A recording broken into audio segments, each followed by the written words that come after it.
बरसात की काली रात थी। बादलों की गड़गड़ाहट, तेज हवाओं की सनसनाहट और बीच बीच में आसमान को चीरती बिजली। माहौल में अजीब घुटन थी। शामगर गांव के चौराहे पर अलाव जल रहा था। बुजुर्ग दीनानाथ बाबा गांव में आए नए मेहमान अजय को समझा रहे थे। बेटा, रात में पुराना पीपल वाला रास्ता कभी मत लेना, चाहे कितनी भी जल्दी हो। क्यों बाबा, वहां ऐसा क्या है? वो रास्ता मनहूस है। जो गया या लौटा नहीं, या होश खोकर लौटा। अजय शहर से आया था। उसने हंसकर बात टाल दी।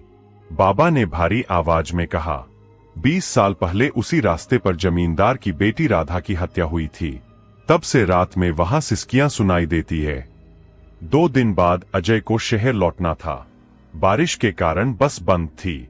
गांव के लड़के मोहन ने सलाह दी, भैया, छोटा रास्ता है, पीपल वाले रास्ते से निकल जाओ। रात 9 बजे, टॉर्च हाथ में, अजय निकल पड़ा। घना जंगल, कीचड़, झिंगुरों की आवाज, अचानक पीछे कदमों की आहट। कौन है? सन्नाटा, फिर सिसकी। टॉर्च की रोशनी में सफेद साड़ी पहने एक औरत। आप ठीक है? वो धीरे धीरे सिर उठाती है। चेहरा खून से लथपथ और आंखें गायब। मुझे मेरे कातिल तक ले चलो। टॉर्च बंद, मोबाइल में नेटवर्क नहीं, पीछे बर्फ जैसी ठंडी उंगलियां। पीपल के नीचे एक तांत्रिक बैठा था। तुमसे गलती हो गई बेटा, ये राधा का इलाका है। तांत्रिक ने बताया, उसका कातिल मोहन था। तभी मोहन वहां आया। पीपल की जड़ें जिंदा होकर उसके पैरों में लिपट गईं। चीख और फिर सन्नाटा। राधा धुएं में बदल गई। 6 महीने बाद अजय को चिट्ठी मिली। शामगर में फिर लोग गायब होने लगे थे।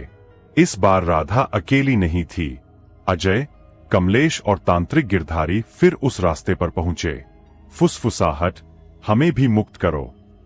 काले साए, लाल धागा चमका, तेज रोशनी, सब गायब।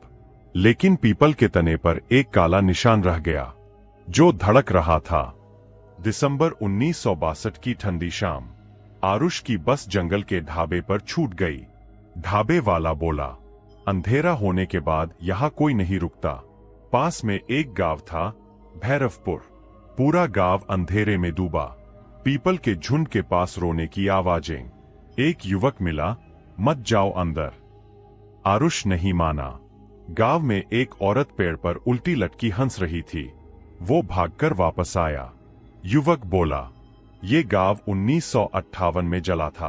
अंग्रेजों के समय एक मुखिया ने गांव को आग लगवा दी थी। लड़की रूपा की शादी रोकने के लिए पूरा गांव जल गया।